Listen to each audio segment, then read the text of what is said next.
Hi, my name is Camille Johnson, and I am the 2022 Thomas Dugan Intern for Public History here at the Concord Museum. And this summer, I'm doing research into Ellen Garrison, who was a member of Concord's African American community in the 19th century. She was an abolitionist, an activist, and also she went south and taught newly emancipated African Americans at the end of the Civil War. Despite all of that traveling, she actually grew up right here in Concord. Behind me is what used to be known as the Center School, which was a desegregated public school in the Concord School District that Ellen and her siblings all attended as some of the only Black children in the entire school. We don't know a lot about Ellen and her childhood specifically, or her time in Concord, but probably the most well-known story about her has to do with the bicentennial celebration of Concord's founding and the associated parade with it.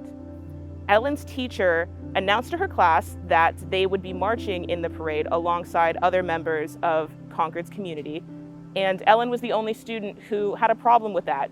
She cited that her mother was scared of Ellen being harassed or targeted and forbade her from participating.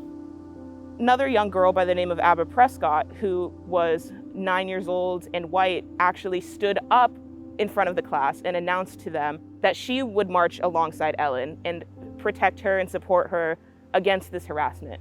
And luckily that was enough to convince Ellen and her mother that it was safe for her to participate. And so the two of them did in fact march together on that day. And this event is actually cited in Abba Prescott's obituary.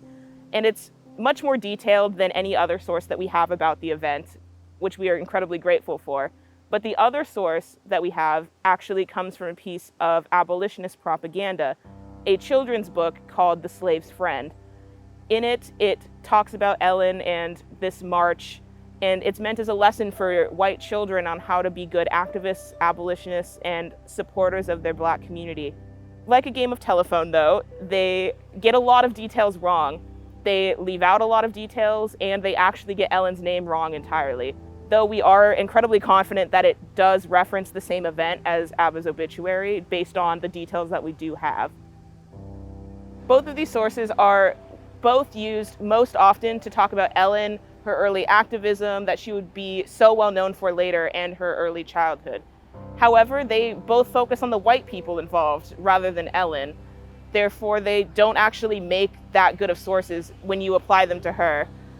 Essentially, they paint Ellen as a much more passive subject in her own life, patiently waiting to be bestowed Abba Prescott's goodwill rather than being an active participant.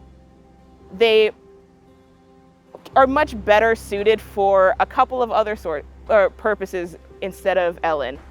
They talk a lot about the people of Concord, specifically the white residents, and how they felt about subjects like abolitionism, integration of the Black community into their town and their lives, and desegregation. On a wider scale, The Slave's Friend and other books like it are really great sources to talk about the abolitionist movement in the North and their efforts to continuously bring new people and new members into their cause and spread their message, even to children who, are always going to be the next generation of that activism and all of that social justice work that they were already doing.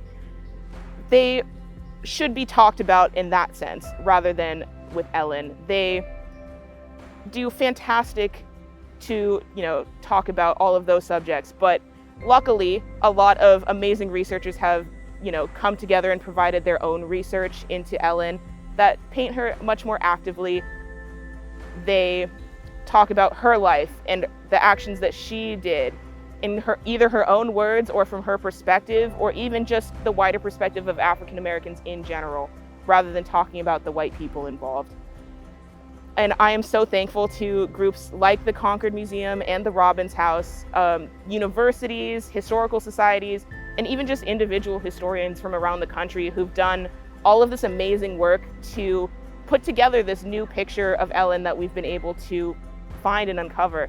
And I'm so excited that I get the chance to present all of this lovely information to you guys. Thank you so much.